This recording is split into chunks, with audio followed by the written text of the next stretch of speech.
सावन शुक्ल पक्ष की एकादशी को पुत्रदा एकादशी कहते हैं, जो पवित्रता एकादशी के नाम से भी जानी जाती है। हिंदू मान्यता के अनुसार इस दिन व्रत रखने और विष्णु जी की पूजा करने से निसंतान जोड़ों को संतान प्राप्ति का आशीर्वाद मिलता है। दोस्तों, इस बार पुत्रदा एकादशी 5 अगस्त को रखी जाएगी। दोस्तों, आज इस वीडियो में हम पुत्रदा एकादशी की व्रत कथा और पूजा विधि के बारे में जानेंगे। साथ ही ये जानेंगे कि इस दिन हमें कौन से ऐसे उपाय करने चाहिए जिससे कि हमें संतान प्राप्ति हो सके और हमारी संतान का भविष्य उज्जवल हो सके।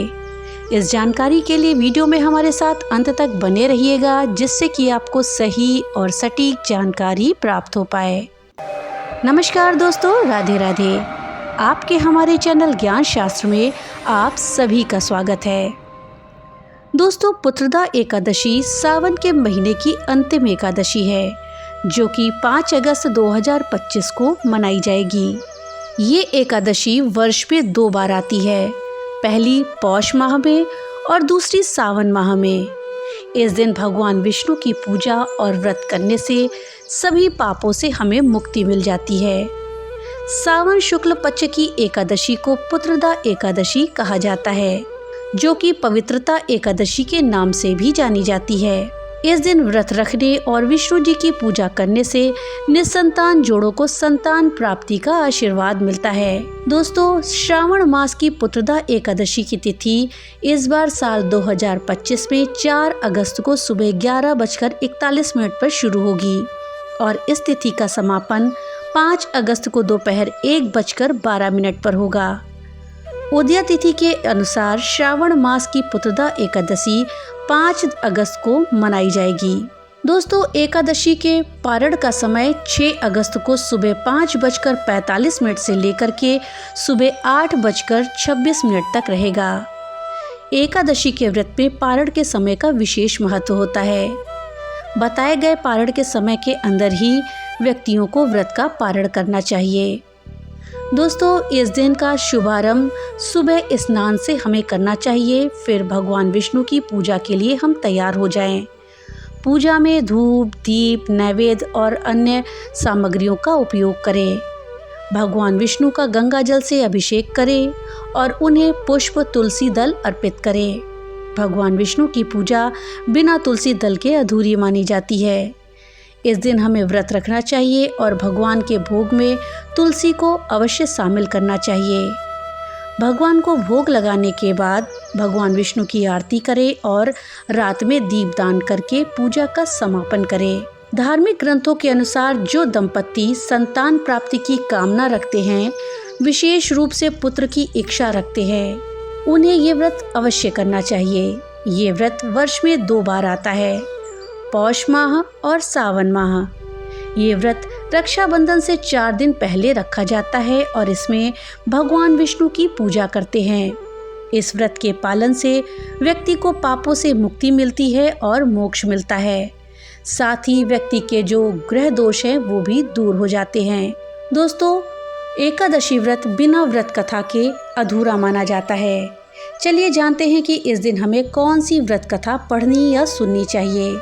लेकिन उस कथा को सुनने से पहले आपसे एक छोटी सी रिक्वेस्ट है कि अगर अभी तक आपने वीडियो को लाइक नहीं किया है तो कृपया वीडियो को लाइक कर दें और ज़्यादा से ज़्यादा शेयर करें, जिससे कि ये जानकारी अधिकतर लोगों तक पहुंच पाए। और हाँ, अगर चैनल पे पहली बार आए हैं तो कृपया चैनल को सब्सक्राइब कर दें और बेल आइकन दबाना ना भूलें, जिससे कि मेरी वीडियो सबसे पहले आप तक पहुँच सके। तो चलिए वीडियो में आगे बढ़ते हैं और जानते हैं व्रत कथा के विषय में। पुत्रदा एकादशी के दिन हमें जो व्रत कथा पढ़नी या सुननी चाहिए वो इस प्रकार से है। महाराज युधिष्ठिर ने पूछा, हे भगवान, आपने सफला एकादशी का महात्म्य बताकर बड़ी कृपा करी। अब कृपा करके ये बताइए कि सावन माह के शुक्ल पक्ष की एकादशी कौन सी एकादशी होती है, उसका क्या नाम है, उसकी पूजा विधि क्या है और उसमें कौन से देवता का पूजन करते हैं। भक्त वत्सल भगवान श्री कृष्ण कहते हैं, हे राजन, इस एकादशी का नाम है पुत्रदा एकादशी। इसमें भी नारायण भगवान की ही पूजा करते हैं। इस चर और अचर संसार में पुत्रदा एकादशी के व्रत के समान कोई दूसरा व्रत नहीं है। इसके पुण्य से मनुष्य तपस्वी, विद्वान और लक्ष्मीवान होता है। इसकी मैं एक कथा कहता हूँ, सो तुम ध्यान पूर्वक सुनो। भद्रावती नामक नगरी में सुकेतुमान नामक एक राजा राज्य करता था। उसके कोई पुत्र नहीं था। उसकी स्त्री का नाम शैव्या था। वो निपुत्री होने के कारण सदैव चिंतित रहती थी। राजा के भी पिता रो रो कर पिंड लिया करते थे और सोचा करते थे कि इसके बाद हमको कौन पिंड देगा। राजा को भाई, बांधव, धन, हाथी, घोड़े, राज्य और मंत्री, इनमें सब में किसी से भी कोई संतोष नहीं होता था। वो सदैव यही विचार करते थे कि मेरे मरने के बाद मुझको पिंडदान कौन करेगा। बिना पुत्र के पितरों और देवताओं का ऋण मैं कैसे चुका सकूंगा। जिस घर में पुत्र न हो उस घर में सदैव अंधेरा ही रहता है। इसलिए पुत्र उत्पत्ति के लिए प्रयत्न करना चाहिए। जिस मनुष्य ने पुत्र का मुख देखा है वो धन्य है। उसको इस लोक में यश और परलोक में शांति मिलती है, अर्थात उसके दोनों लोक सुधर जाते हैं। पूर्व जन्म के कर्म से ही इस जन्म में पुत्र, धन आदि प्राप्त होता है। राजा इसी प्रकार रात दिन चिंता में लगा रहता था। एक समय तो राजा ने अपने शरीर को त्याग देने का निश्चय किया, परंतु आत्मघात को महान पाप समझकर उसने ऐसा नहीं किया। एक दिन राजा ऐसा ही विचार करता हुआ अपने घोड़े पर चढ़कर वन को चल दिया और पक्षियों तथा वृक्षों को देखने लगा। उसने देखा ये वन में मृग, व्याघ, सुअर, सिंह, बंदर, सर्प आदि सब भ्रमण कर रहे हैं। हाथी अपने बच्चों और हथनियों के बीच घूम रहा है। इस वन में कहीं तो गीदड़ अपने कर्कश स्वर में बोल रहे हैं, कहीं उल्लू ध्वनि कर रहे हैं। वन के दृश्यों को देखकर राजा सोच विचार में लग गया। इसी प्रकार आधा दिन बीत गया। वो सोचने लगा कि मैंने कई यज्ञ किए, ब्राह्मणों को स्वादिष्ट भोजन से तृप्त किया, फिर भी मुझको दुख ही प्राप्त हुआ। आखिर क्यों? राजा प्यास के मारे अत्यंत दुखी हो गया और पानी की तलाश में इधर उधर फिरने लगा। थोड़ी दूर पर राजा ने एक सरोवर देखा। उस सरोवर में कमल खिले थे और सारस, हंस, मगरमच्छ आदि विहार कर रहे थे। उस सरोवर के चारों तरफ मुनियों के आश्रम बने हुए थे। उसी समय राजा के दाहिने अंग फड़कने लगे। राजा शुभ शकुन समझ करके घोड़े से उतरकर मुनियों को दंडवत प्रणाम करके बैठ गया। राजा ने देखा, मुनियों ने कहा, हे राजन, हम तुमसे अत्यंत प्रसन्न हैं। तुम्हारी क्या इच्छा है सो कहो। राजा ने पूछा, महाराज आप कौन हैं और किस लिए यहाँ आए हैं? कृपया करके हमें बताएं। मुनि कहने लगे, हे राजन, आज संतान देने वाली पुत्रदा एकादशी है। हम लोग विश्वदेव हैं और इस सरोवर में स्नान करने के लिए आए हैं। ये सुनकर राजा कहने लगे कि महाराज, मेरे भी कोई संतान नहीं है। अगर आप मुझ पर प्रसन्न हो तो एक पुत्र का वरदान दे दीजिए। मुनि बोले, हे राजन, आज पुत्रदा एकादशी है। आप अवश्य ही इसका व्रत करें। भगवान की कृपा से आपके घर में पुत्र जरूर उत्पन्न होगा। मुनि के वचनों को सुनकर राजा ने उसी दिन एकादशी का व्रत किया और द्वादशी को उसका पारण किया। इसके पश्चात मुनियों को प्रणाम करके वो महल में वापस आ गया। कुछ समय बीतने के बाद रानी ने गर्भ धारण किया और 9 महीने के पश्चात उन्हें एक सुंदर पुत्र की प्राप्ति हुई। वो राजकुमार अत्यंत शूरवीर, यशस्वी और प्रजापालक हुआ। श्री कृष्ण कहते हैं, हे राजन, पुत्र प्राप्ति की इच्छा के लिए पुत्रदा एकादशी का व्रत करना चाहिए। जो मनुष्य इस महात्म्य को पढ़ता या सुनता है उसे अंत में स्वर्ग की प्राप्ति होती है। ये थी पुत्रदा एकादशी की व्रत कथा। इस दिन निर्जला और फलाहार दोनों तरह से हम पुत्रदा एकादशी का व्रत रख सकते हैं, लेकिन फलाहार दिन में केवल एक ही बार करना चाहिए।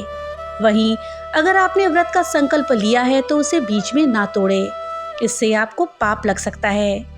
इसके अलावा व्रती को पुत्रदा एकादशी के व्रत की कथा पढ़नी या सुननी जरूर चाहिए।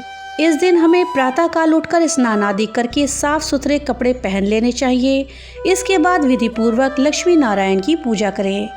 एकादशी का पारण हमें दूसरे दिन करना चाहिए, अर्थात द्वादशी के दिन। पुत्रदा एकादशी व्रत में केवल सात्विक आहार ही ग्रहण करना चाहिए। इस दिन हमें दोपहर में नहीं सोना चाहिए। इस दिन हमें काला और सफ़ेद वस्त्र भूल से भी धारण नहीं करना चाहिए। एकादशी के दिन पीला कपड़ा पहनना शुभ माना जाता है। पुत्रदा एकादशी का व्रत अगर आप रखते हैं तो व्रत के दौरान दूध, दही, आलू, कुट्टू की पकौड़ी, शकरकंदी, साबूदाना और फल का सेवन आप कर सकते हैं।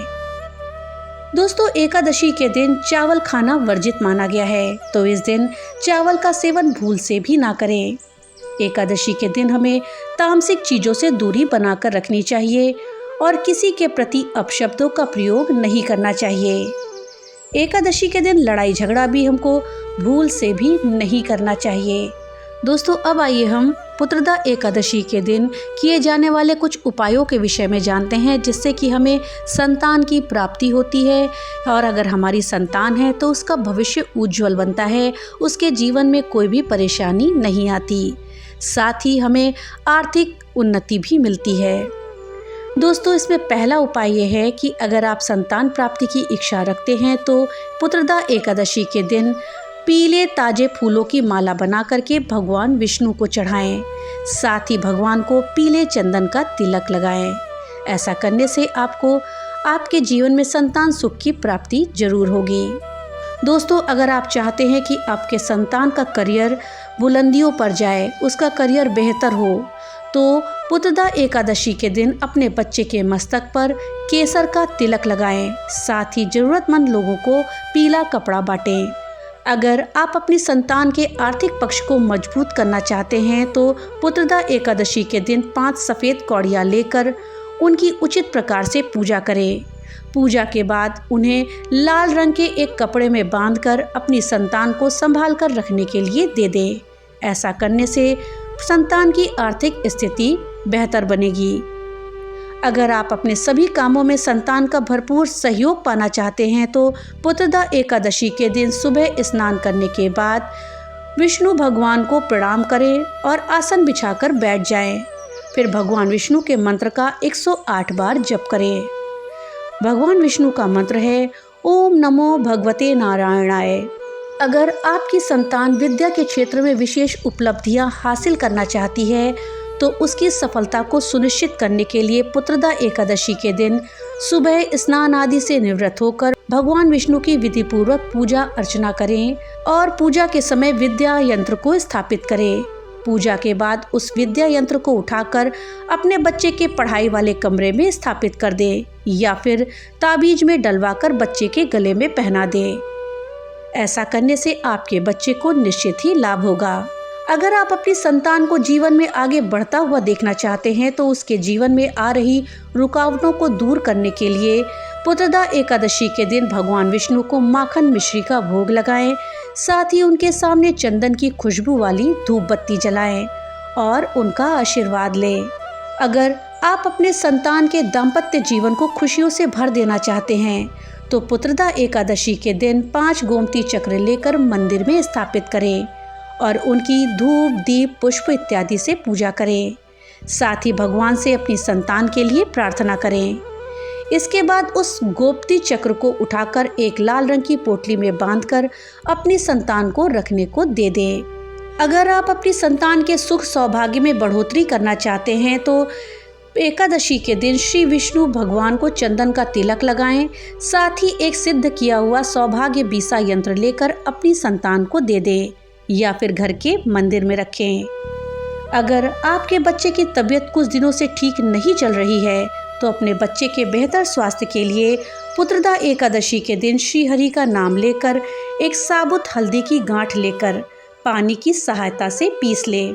अब उस पीसी हुई हल्दी से बच्चे के माथे पर टीका लगाएं और तब तक रोज लगाते रहें जब तक आपके बच्चे की सेहत ठीक ना हो जाए। अगर आपका बेटा या बेटी यानी कोई संतान गोद लेना चाहते हैं तो आज पुत्रदा एकादशी की रात एक लकड़ी की चौकड़ी या पाटे पर सफ़ेद कपड़ा बिछाकर भगवान कृष्ण के बाल रूप की फ़ोटो रखें और फोटो के आगे देसी घी का दीपक जलाएं। अब आपको ये मंत्र पढ़ना है। वो मंत्र है ओम गोविंदाय गोपालाय यशोदा सुताय स्वाहा। इस मंत्र को आपको 5 माला यानी 540 बार जप करना है और जब पूरा होने के बाद भी दीपक को बुझाए नहीं, उसे जलता हुआ छोड़ दीजिए, वो अपने आप बुझ जाएगा। पुत्रदा एकादशी के दिन निसंतान दंपति देवी तुलसी की पूजा करें और पौधे के पास घी का दीपक जलाएं। इस दौरान विष्णु मंत्र का जाप करें और अपनी इच्छा को 3 बार बोलें। इस उपाय को करने से आपकी इच्छा जल्दी ही पूरी हो सकती है। पीला रंग विष्णु जी को अति प्रिय है, इसलिए पुत्रदा एकादशी पर विष्णु जी को पीले रंग के फूल, फल और मिठाई अर्पित करें। साथ ही व्रत कथा पढ़ें। ऐसा करने से आपको विष्णु जी का विशेष आशीर्वाद प्राप्त होगा। साथ ही संतान सुख की चाह भी पूरी होगी। ये उपाय माता अपने बच्चे के उज्जवल भविष्य के लिए भी कर सकती हैं। दोस्तों, ये थे संतान की प्राप्ति और संतान के उज्जवल भविष्य के लिए उपाय। अब आइए कुछ उपाय हम आर्थिक समृद्धि के लिए भी जानते हैं। दोस्तों, पुत्रदा एकादशी के दिन श्री हरि विष्णु का पंचामृत से अभिषेक करें। ऐसा करने से आपके कार्य क्षेत्र में आ रही मुश्किलें दूर होती हैं और आपको अपनी प्रतिभा दिखाने का मौका मिलता है। अगर आपके वैवाहिक जीवन में मनमुटाव की स्थिति बनी हुई है और क्लेश बढ़ता जा रहा है, तो पुत्रदा एकादशी के दिन माता तुलसी की पूजा करके उन्हें श्रृंगार सामग्री अर्पित करें। ये उपाय स्त्रियों को करना है। पुत्रदा एकादशी पर दान करने का विशेष महत्व माना जाता है, इसलिए अपने जीवन की सभी मुश्किलों को दूर करने के लिए पुत्रदा एकादशी के दिन किसी गरीब या जरूरतमंद व्यक्ति को भोजन कराएं और दान करें। अगर आप आर्थिक दिक्कतों से परेशान हैं तो पुत्रदा एकादशी के दिन ब्रह्म मुहूर्त में भगवान विष्णु की पूरी श्रद्धा के साथ विधिवत उपासना करें और एक पान के पत्ते पर ओम विष्णवे नमः लिखकर भगवान के चरणों में अर्पित करें। अगले दिन इस पत्ते को पीले रंग के कपड़े में लपेटकर तिजोरी में रखें। पान के पत्ते पर आपको जो ओम विष्णवे नमः लिखना है वो आपको चंदन से लिखना है।